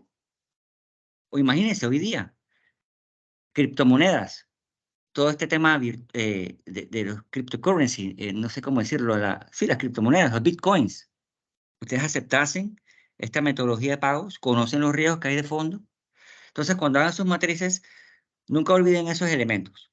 Riesgo cliente, factores de riesgo cliente, factores de riesgo de productos y servicios, riesgo geográfico, muy importante, y factores de transacciones y los canales, cómo el cliente les va a pagar a ustedes. En línea con lo que ya hemos mencionado, la medición, estos son las ponderaciones y los pesos que ustedes le darían a estos factores de riesgo en sus matrices. Y por último, el seguimiento. Las matrices de riesgo o las categorizaciones de riesgo que ustedes tengan a bien dar a sus clientes no son estáticas. Ustedes pueden tener un cliente que determinen que es un riesgo bajo hoy. ¿Qué ocurriría si volvemos a los if, a la lámina que mencioné hace unos cuantos minutos atrás? ¿Qué ocurriría si tengo un cliente que sale en noticias negativas? En mi opinión, y de manera personal se lo puedo decir, es causal suficiente para que ese cliente, si era bajo riesgo, pase a ser mediano o alto riesgo. Entonces, las matrices tienen que revisarse gradualmente, periódicamente, y las ponderaciones pueden cambiar. Riesgo país, por ejemplo, volviendo a riesgo país. Es muy probable que la GAFI tenga, o Transparencia Internacional tenga, o la ONU tenga, o el gobierno de Estados Unidos tenga a un país considerado alto riesgo. Pero de repente no, de repente ese país decidieron todos estos organismos o todos estos países quitarlo de alto riesgo. Me dicen que se escucha cortado, pero ya no sé qué hacer. Y puede que... Disculpe, licenciado, pero sí se escucha bien, no se escucha entrecortado. Ok. Vale, gracias. Entonces es momento importante para que ustedes toquen sus matrices y a ese país que antes tenían considerado alto riesgo, le puedan poner algún otro riesgo y todo dependiendo de lo que digan sus manuales, sus políticas y sus procedimientos. Entonces, a resumidas, es muy importante. Uno, saber identificar los riesgos. A ello ya les dimos unas cuantas láminas al principio de esta presentación y les invito a que consulten en los distintos motores de búsqueda ISO, que da muy buenos instrumentos. Dos, una vez identifiquen riesgos dependiendo de su tamaño y su complejidad, hay que concentrarse en estos elementos muy fundamentales. Vuelvo y repito, clientes, productos y servicios, riesgo geográfico y canal transaccional. Medirlos y darle seguimiento. En esencia, por el momento, ya son las 11:30, queríamos dejar unos cuantos minutos para preguntas. De mi parte y de parte de la licenciada Leida y del equipo, le queremos dar las gracias por su atención. Sabemos que hoy no es un día fácil, tranques, cierres, etcétera, pero esto es un tema que honestamente le agradecemos su presencia y en lo sucesivo le vamos a regalar esta presentación y la presentación también queda, entiendo yo que queda grabada para que pues la tengan de consumo para docencia. Y muy importante, estas láminas que le venimos dando, ya me hice esta presentación, hace unas semanas atrás dimos unas de listas, también hemos dado presentaciones de debida diligencia, las repliquen a su personal o a sus colegas, ¿por qué no? Para entonces ir llevando el mensaje a otros sujetos obligados no financieros, administrando el riesgo de prevención de blanqueo de capitales en conjunto, porque esto es un trabajo que no es solo de ustedes, es un trabajo de todos nosotros, tanto de los supervisores como los sujetos obligados no financieros y de todo su equipo. De mi parte me voy despidiendo y le voy a dar el pase a la administradora para que abra la sesión para preguntas, si tienen a bien darlas. Gracias. Bien. Señora Eliana, disculpe, solo para aportar un comentario, no estaba viendo los comentarios de que no se veían las filminas en mi intervención y pues sí, quedo pues atenta a presentar la de la matriz. De igual manera le vamos a estar compartiendo el PPT, ¿no? Como bien dijo usted, buscaremos la forma de hacérselos llegar y si gustan en este momento o tienen alguna consulta referente, podemos ver la matriz nuevamente, el ejemplo de plantilla que le hemos levantado para ir llevando pues esta bitácora de eventos de riesgo. Gracias. Muchísimas gracias a los expositores, así como también a todos los participantes. Hay una pregunta que tiene la licenciada Tania, tiene la mano levantada, tiene el micrófono permitido, solo tiene que habilitarlo en su dispositivo. Muy buenos días, licenciada.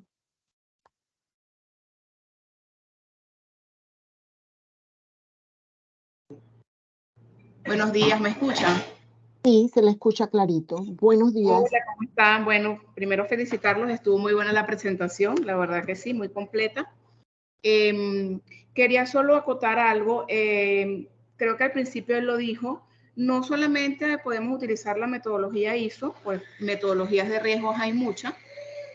Básicamente, por ejemplo, a mí me gusta mucho el modelo estándar australiano, es el que a mí más me gusta, me parece muy completo para trabajarlo aparte de la ISO, pero también está el modelo COSO y hay diferentes metodologías para esto.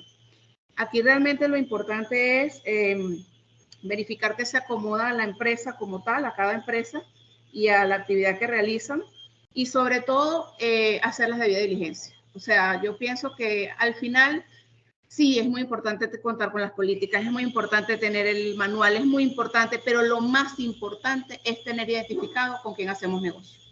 Eso es lo más importante y es el derecho que tenemos todos de saber con quién hacemos negocio. Entonces, si lo que Dios no quiera pasa algo, yo puedo tener a lo mejor una falla en mi debida diligencia, puedo tener una falla en cualquiera de los pasos que nombramos, ¿verdad?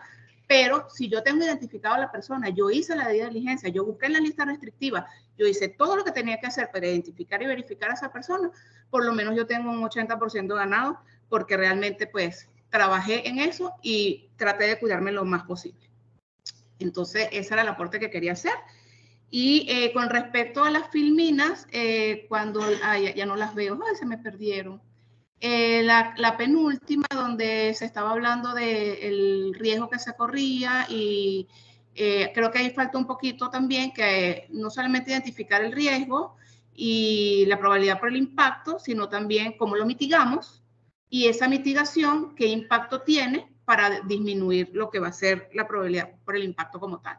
Creo que ahí faltó como que una parte de esa matriz que se llevó a cabo. Muchísimas gracias, licenciada, por sus aportes muy valiosos. Gracias también por la participación. Le cedemos la palabra a Boubic, Panamá. Buen día, tiene que habilitar el micrófono en su computador. Hola, ¿me escuchan? Sí, se le escucha. Bien, bueno, yo soy nueva en esto. Tenemos una empresa hace poco en la zona libre, relativamente hace un año. O sea, es muy joven la empresa aquí en la zona libre y a mí me surgen muchas dudas. Y entre ellas de todo lo que se ha hablado aquí, que he aprendido mucho, pero me surge también, por ejemplo, si yo cubro el formulario de todos mis clientes y hago la debida diligencia, pero después de tener investigado al cliente, surge que me hace un pago que no contaba con ese pago, me lo paga desde otra cuenta o me hace algo que no está en su debida diligencia, pero que a mí me puede afectar y ya me ha pagado a mi cuenta, ¿yo cómo puedo hacer para seguir, o sea, seguir confiando en ese cliente, que a lo mejor no lo ha hecho por mal o lo ha hecho porque ha querido pagarlo desde el extranjero o lo que sea y yo me ha pagado otro nombre de otra empresa, otro nombre de otra persona o lo que sea? ¿Cómo puedo hacer yo para controlar ese cliente y que esos fondos sean correctos? Tomo la palabra. ¿Me escuchan? Mire. Sí. Sí. Es común, esto no es extraño que ocurra. Cuando inicia la relación comercial con una persona, lo propio es que, como ya usted mencionó, va a desarrollar o va a completar ese formulario de debida diligencia, en donde va a tener una información del cliente, pues datos, las operaciones que tengan presupuestadas trabajar y demás. Sin embargo, si sobre la marcha ocurre algo fuera de lo común, fuera de lo usual o fuera de lo esperado, hay unos pasos que hay que completar. Número uno, se considerase una operación inusual. Ojo, el término inusual no es malo. El término inusual simplemente es que es algo que se ha materializado fuera de lo esperado. Entonces, ¿qué hay que hacer? Hay que abordar al cliente para que les explique las causales, le explique la razón por la cual esta nueva operación se materializó de la manera que se hizo. Ahora bien, si pese a los descargos del cliente en esta circunstancia, en este momento, no le son a usted suficientes o no le son de su satisfacción, obedece entonces a hacer un reporte a las autoridades y esa operación pasa de ser inusual a sospechosa. Mire, en la página web de la UAF hay toda una serie de adjuntos que hablan de las señales de alerta, ¿ya? Que usted puede, pues, estudiar y analizar. Y si esa operación que usted nos está explicando o que pueda ocurrir por similitud a estas señales de alerta, es otra causal más por la cual usted está en su derecho de hacer los reportes a las autoridades. Entonces, es eso. No va a estar nunca eximida de que algo así ocurra. No ocurra, Hay perdón. que estar siempre alerta. Sí, o sea, si ocurre, primero, ir de menos a más. Preguntarle al cliente, oye, cuando abrimos la relación contractual, usted me dijo que me iba a hacer pagos a través de su chequera. Hombre, ya resulta ahora que usted me ha mandado una transferencia internacional de este país a través de un tercero. Tiene que explicarme esto. ¿Por qué hizo esto así? Y si usted no, vuelvo y repito, esto es bien delicado. Si usted no le satisface esa respuesta, entonces usted está en su derecho de hacer un reporte de operaciones sospechosas a las autoridades. Okay. Y dependerá, pues, de lo que diga sus políticas y sus procedimientos. Si se queda con el cliente o inicia un proceso de desvinculación del cliente también. Son acciones que puede usted tomar sobre la marcha. Pero es muy Vale. importante que esto lo tenga establecido en sus políticas y sus manuales, ¿no? Ok, No sé si me expliqué. sí, perfectamente. Y aunado a ello, pues, a todo lo dicho por el licenciado Oscar, también es importante tener presente que en temas, pues, de debidas diligencias, también hay que tener en cuenta el tercero o el intermediario, a quien también habría que hacerle una debida diligencia, ¿no? Eso es importante tenerlo presente, de conformidad con el ejemplo que dio la señora que tiene de Baubic, Panamá. No, eso hay que también tomarlo en consideración. Y recuerden que también, pues, para las zonas libres de Colón o todo el área de las zonas francas, la resolución o la misma normativa también aplica que la debida diligencia no solamente son extensivas a los clientes, sino también a todos aquellos proveedores. Todo esto hay que también tenerlo en consideración, ¿no? Hay una pregunta por parte de Jenny, tiene el micrófono habilitado, para después responder una pregunta que hay en el chat de en qué momento se debe aplicar un examen especial. Bienvenida, licenciada Jenny.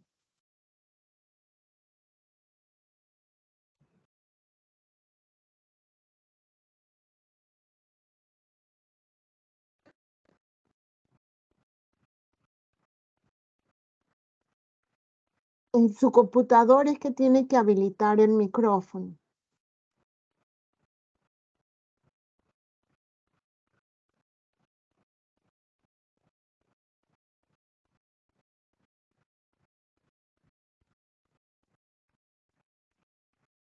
Bueno, también la licenciada Marta Luna tiene habilitado el micrófono, mientras que la licenciada Jenny pues pueda tener acceso.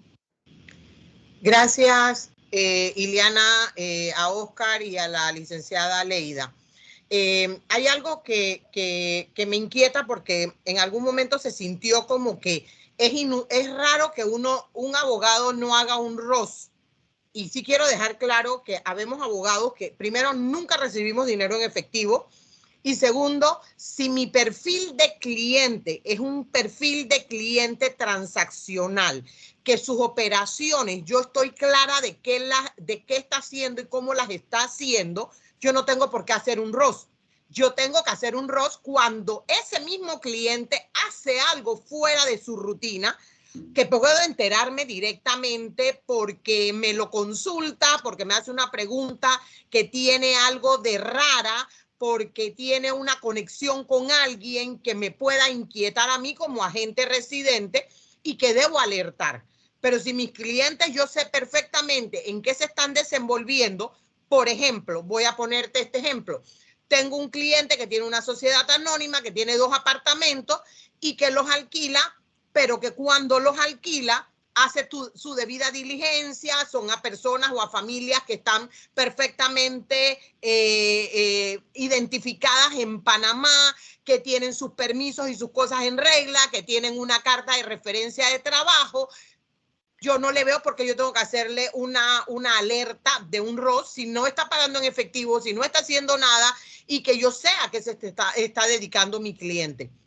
Entonces quiero dejar eso sobre el tapete porque nosotros hemos venido trabajando en precisamente la difusión de la importancia de los ROS y en todos los seminarios que hacemos le decimos a la gente operaciones inusuales. Para mí una operación inusual, por ejemplo, es cuando ese cliente me dice que va a vender una propiedad y que el abogado del otro lado le sugirió hacerla por un contrato diferente o en un monto diferente o hacer 2 contratos, y ahí sí hago la alerta porque ahí hay una tercera persona haciendo negocios con mi cliente y que está exponiendo una figura que no está dentro del marco de la ley. Entonces, pero si mientras no se den situaciones como esa, no es anormal que un abogado tenga un cliente que se porte bien. Al contrario, todo depende, como dijo la primera persona que intervino, la licenciada Tania, que si tú conoces con quién tú haces negocios, tú te cuidas mucho de que tus clientes no estén involucrados en nada fuera de la ley.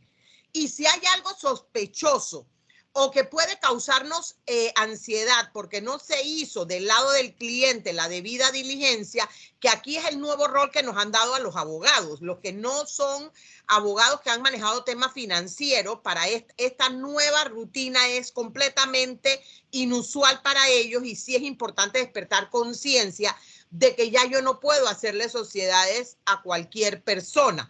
Pero reitero, depende de la actividad en la que se esté desenvolviendo el cliente del abogado donde yo soy agente residente. Porque si yo acepto ser agente residente de cualquier cliente, entonces sí tengo un riesgo. Pero si yo sé con quién contrato y con quién contrata a su vez mis clientes, yo no debo tener mayor problema, y no tengo por qué hacer un ROF de ninguna manera, a no ser que surja una situación inusual. Muchísimas gracias, licenciada Marta Luna, por su intervención. Muchísimas gracias por ilustrar. Le cedemos la palabra al licenciado Vicente Archibol. Buenos días.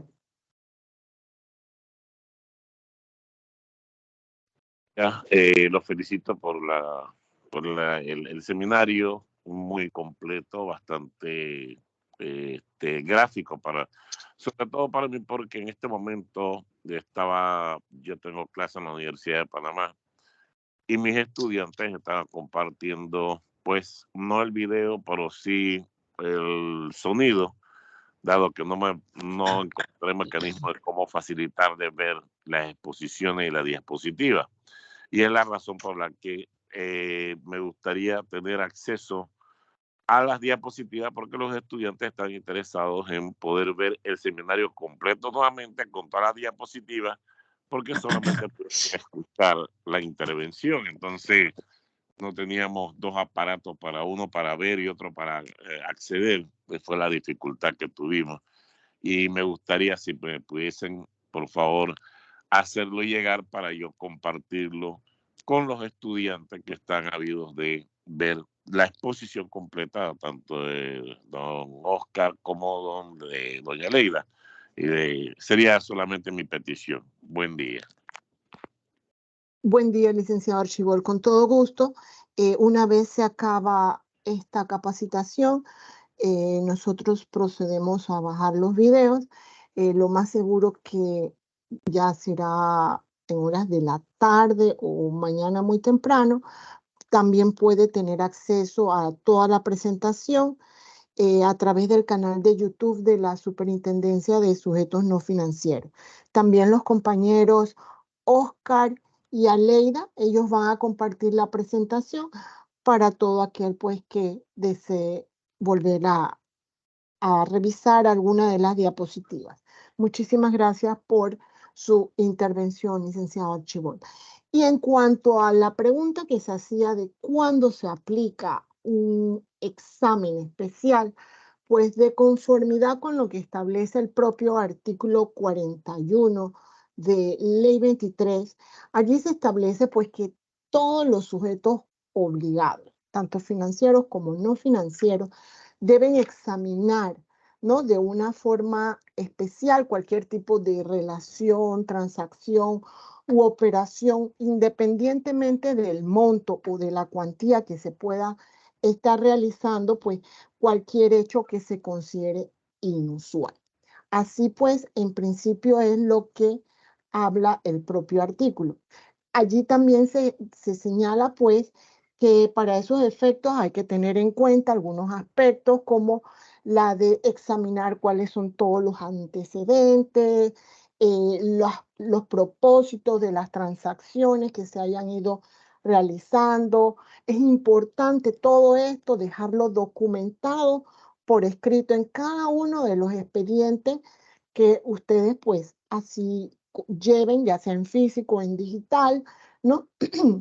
La importancia de aplicar la adecuada debida diligencia, como aquí muy bien pues se ha ido mencionando y también se ha ido ilustrando por parte de los participantes. Importante que nosotros, una vez identificados cuáles sean los riesgos, sobre todo riesgos clientes, asimismo entonces aplicar una debida diligencia que sea congruente, que sea consona con los riesgos identificados. Es decir, si es de un riesgo alto, ahí de manera inmediata hay que aplicar una debida diligencia ampliada o reforzada, ¿no? Si es un cliente que nos representa un riesgo bajo, entonces nosotros podemos aplicar fácilmente una debida diligencia básica o simplificada, ¿no? Eso es importante tener presente, que la identificación de los riesgos es consona o debe ser consona o congruente con la debida diligencia que nosotros vamos a aplicar.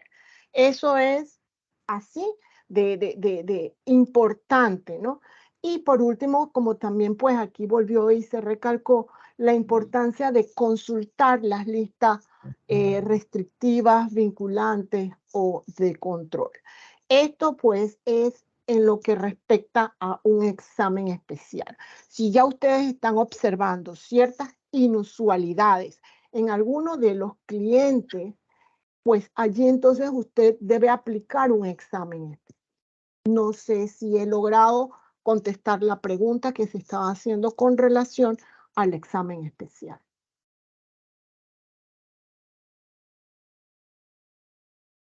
Señora Liliana,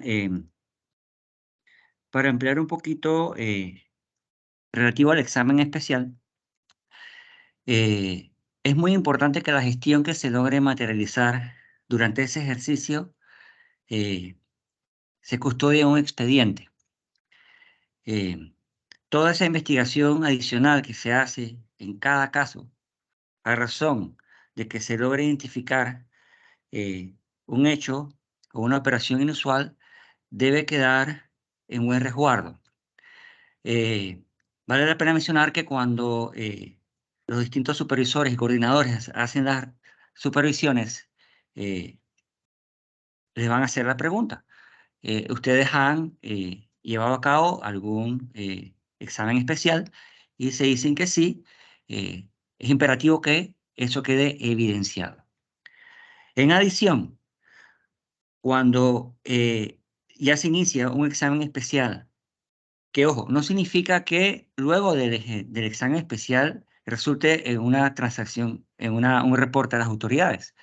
Puede que ocurra el hecho que luego de hacer todas estas investigaciones, ustedes determinen con su equipo que no amerita hacer un reporte de transacción sospechosa. Sin embargo, vuelvo y repito, es importante que se abra una carpetilla de caso, un expediente, un file, y todo quede en buen resguardo.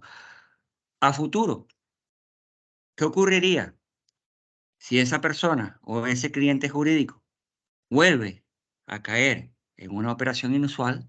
Ya ustedes tienen una investigación previa hecha y tienen un elemento adicional de juicio para tomar una decisión.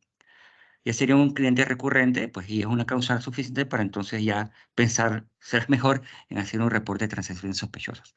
Pero lo que quería dejar en claro es que es muy importante que todos estos ejercicios que ustedes hagan deben quedar debidamente registrados, puede ser de manera electrónica o documentados. Tener correcto. Gracias, señora Liliana. Y eso es lo que quería emplear. Gracias, muchas gracias. Le cedemos la palabra al licenciado Eugenio Flores. Tiene el micrófono habilitado solo en su dispositivo, pues. Bienvenido.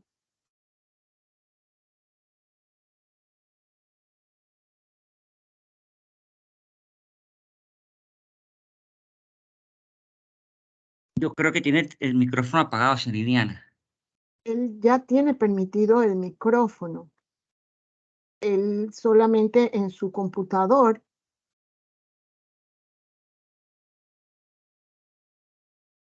Hola. En su computador, licenciado, habilitar el micrófono. En la parte de arriba hay un micrófono y también dice la palabra micrófono. Está más que nada para su mano derecha, arriba. Ya lo observó. Arriba, en la parte de arriba hay unas pestañas, ¿no? que dice micrófono, cámara, al lado está un botón rojo que dice salir.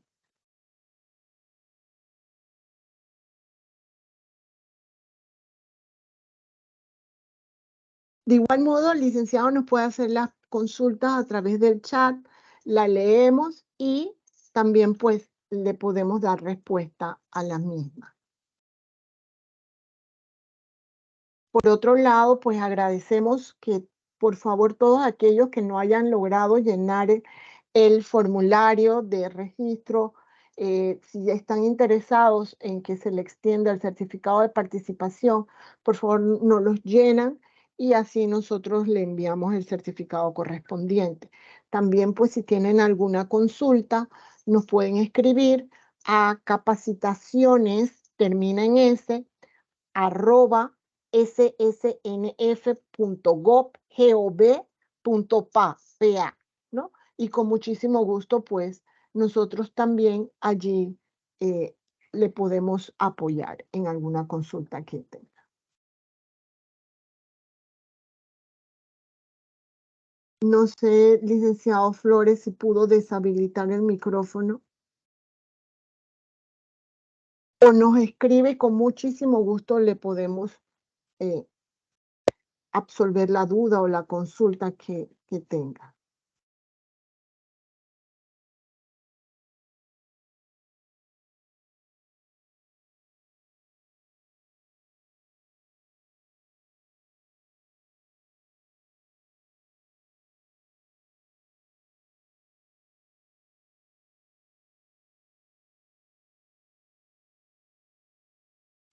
También es importante hacer una acotación con relación a lo que indicó el licenciado Oscar en cuanto a las operaciones inusuales, ¿no? En la página de la UAF también pues allí ahora se puso o se colgó una página, ¿no? Sobre los reportes de las señales de alertas. Allí hay un catálogo de señales de alerta.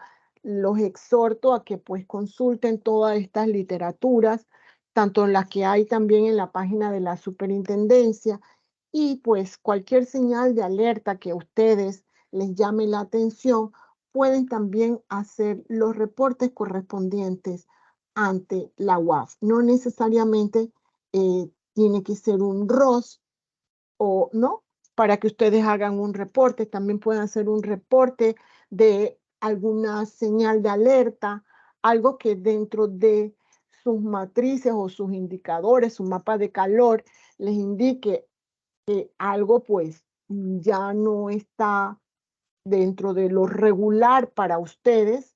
Entonces pues también pueden hacer un reporte de señales de alerta. Mientras que el licenciado Flores pues nos hace llegar la consulta o puede habilitar el micrófono, con todo gusto. Entonces le cedemos la palabra a Mísula Frías. Buenos días y bienvenida.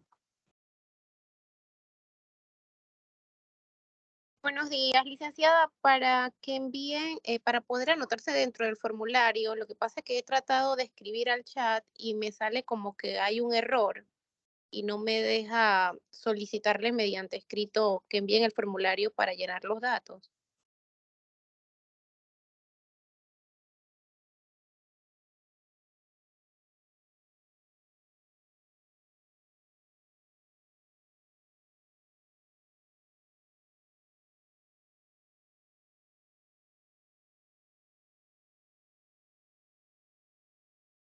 Perdón. Voy a volverla a enviar el formulario a través del chat.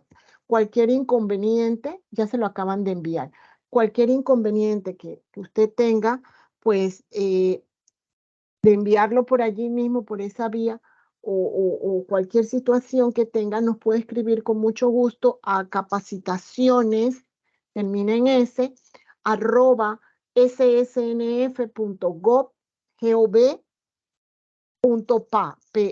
y con muchísimo gusto le podemos apoyar.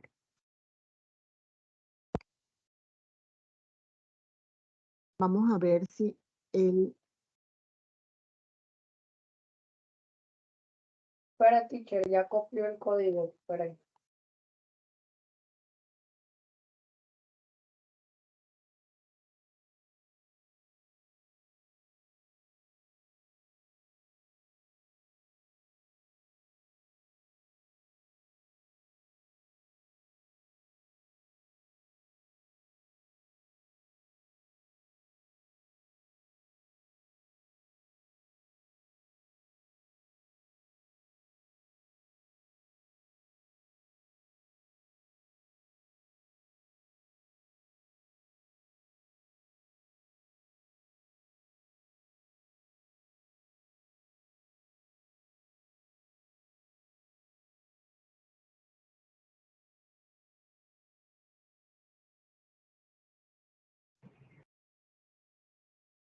Tiene el micrófono apagado, licenciada Ileana. Me parece que está exponiendo. Sí, gracias. No, aquí hay una participante que si le podíamos enviar el formulario a través del chat, pero vamos a tratar de hacerlo. Si no, por favor, nos escribe al correo capacitaciones@scnf.gov.pa y con mucho gusto pues le podríamos brindar apoyo. También Yamilet Botello tiene la mano levantada, le hemos habilitado el micrófono. Muy buenos días. Puede entonces accesar para formular la consulta. Tiene que habilitar el micrófono en su computador o cualquier dispositivo. Maestra.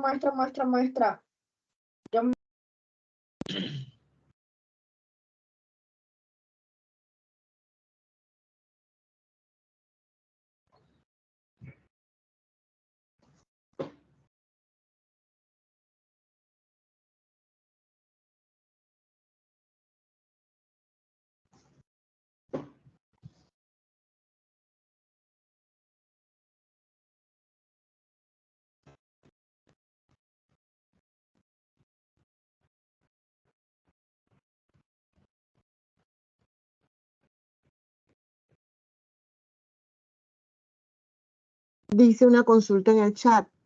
Un cliente me solicitó llenar el formulario de la debida diligencia y me está solicitando colocar la dirección exacta de los accionistas y los beneficiarios finales y un recibo de servicio. ¿Esto debe ser solicitado así? Bueno, eso todo va a depender de cómo usted así lo tenga diseñado dentro de sus manuales de prevención.